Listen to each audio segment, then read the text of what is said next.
حضرت عمر فاروق جیسا دلیر اور جرری آدمی جمعہ پڑھانے مسجد میں داخل ہوئے تو جناب ابو ایوب انصاری دروازے پہ کھڑے ہو گئے، کہنے لگے عمر تیرے نوکر نہیں، ٹائم پہ آیا کر، بڑی دیر سے کھڑے ہیں، کیوں دیر سے آیا ہے؟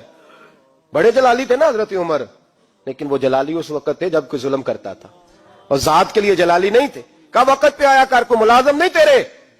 تو سیدنا فاروق اعظم ممبر پہ چڑھے اور فرمانے لگے اللہ ابو ایوب انصاری کا بھلا کرے، جب تک اس طرح کے لوگ موجود ہیں کوئی بادشاہ بگڑے گا نہیں، اللہ اس کا بھلا کرے، اس نے میری توجہ صحیح۔ اور پھر عمر رو پڑے، رو کے فرمانے لگے مسلمانوں معاف کر دو، غلطی کوئی نہیں، میرے پاس کرتا ایک ہی ہے، اور عبداللہ کی ماں نے وہ دھو کے خشک ہونے کو ڈال دیا تھا، غریب ہوں، کرتا دوسرا کوئی نہیں، تو وہ ذرا نا خشک ہونے میں آ کے دیکھ لو ابھی بھی گیلا ہے، مجھے معاف کر دو، میری غلطی نہیں ہے۔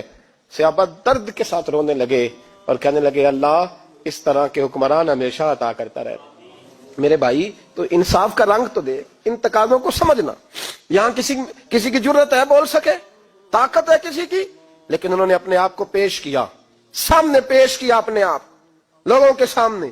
دو مال غنیمت کی چادریں بانٹ رہی ہیں، سب کو ایک ایک ملی ہے۔ فاروق اعظم جمعہ پڑھانے آئے تو اسی چادر کا کرتا، اسی کی تامت، لوگ کھڑے ہو گئے، عمر بتا تو نے دو کیوں لی؟ یہ انصاف ہے، یہ عدل ہے، کیوں لی دو؟ تو حضرت عمر کہنے لگے میرا بیٹا جواب دے گا۔ عبداللہ بن عمر بولے، کہنے لگے ابا جی کے کپڑے بڑے پرانے ہو گئے تھے، میں نے اپنے حصے کی بھی اپنے ابا جی کو دے دی ہے۔ دیکھیں نا، یہ انصاف میرے نبی پاک نے کیا ہے، صحابہ نے سیکھا ہے۔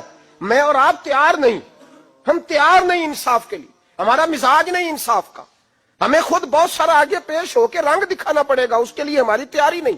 اس لیے ہم حکمرانوں کو گالی دے کے چپ کر جاتے ہیں، اس لیے ہم وکیلوں کے کہتے ہیں بکتے بڑا ہیں، جج بکتے، یہ باتیں کر کے ہم خاموش ہیں، ہم پیش نہیں کر پا رہے، ابھی تک ہم اپنے آپ کو کھڑا نہیں کر پا رہے کہ ہم سے مطالبہ کرو انصاف کا، کھڑا نہیں۔ حضرت سیدنا علی المرتضیٰ شیر خدا رضی اللہ تعالیٰ عنہ فرماتے ہیں بدر کے لیے جب جا رہے تھے تو سواری ایک تھی، سوار تین تھے، ایک سواری اور سوار تین۔ فرماتے ہیں نبی پاک صلی اللہ علیہ وسلم نے فرمایا تین کٹھے نہ بیٹھنا، دو بیٹھے، سواریوں کو تکلیف ہوتی ہے، قربان جاؤں کیسا رسول دیا ہے جو جانوروں کے حقوق کا بھی خیال فرماتے ہیں صلی اللہ علیہ وسلم۔ فرمایا دو بیٹھے۔ حضرت علی کہتے ہیں پہلے میں اور نبی پاک صلی اللہ علیہ وسلم بیٹھے، اور تیسرے ہمارے ساتھ ابو درداء رضی اللہ تعالیٰ عنہ۔ فرماتے ہیں جا رہے تھے بدر کے لیے، پہلے میں اور حضور بیٹھے، پھر نبی پاک اور ابو درداء بیٹھے۔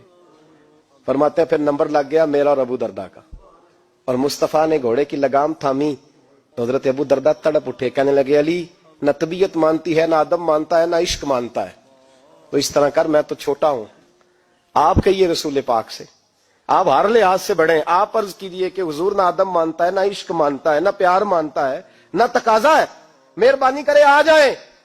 حضرت علی ہاتھ باندھ کے عرض کرنے لگے محبوبہ ٹھیک ہے، باری آپ کی پیدل چلنے کی ہے، پر مہربانی کریں، ادب پیار اور محبت مجبور کر رہی ہے۔ تو حضور نے فرمایا علی چپ کر، میں عدل نہیں کروں گا تو لوگ عدل سیکھیں گے کیسے؟ اگر میں عدل نہیں کروں گا تو قوم سیکھے گی کیسے؟ مجھے عدل کرنے دے، انصاف کرنے دے۔ فرمایا چلنے دے مجھے پیدل، کچھ نہیں ہوتا، تقاضا ہے عدل جب تک پورا نہیں ہوتا۔ آپ یقین کریں میرے صاحب کہا کرتے تھے میں عدالت کو عدالت نہیں کہتا، کچہری کہتا ہوں، اس لیے کہ عدالت وہ ہوتی ہے جہاں عدل ہوتا ہے۔ یہاں تو حال یہ ہے، بتائیے وکیل کو نہیں پتا ہوتا کہ جو میرے پاس آیا یہ غلط آدمی ہے، وہ اس کی حمایت کرتا ہے کہ نہیں، اس کے ساتھ چلتا ہے کہ نہیں، جھوٹ کے ساتھ آخر تک لڑتا ہے کہ نہیں لڑتا؟ جو گواہ بن کے جا رہے ہوتے ہیں انہیں پتا ہوتا ہے کہ نہیں کہ ہم جھوٹے کی گواہی دینے جا رہے ہیں؟ تو پھر کیا سارا ظلم حکومتیں کر رہی ہیں؟ معاشرہ بھی تو اپنی ترتیب بدلے نا۔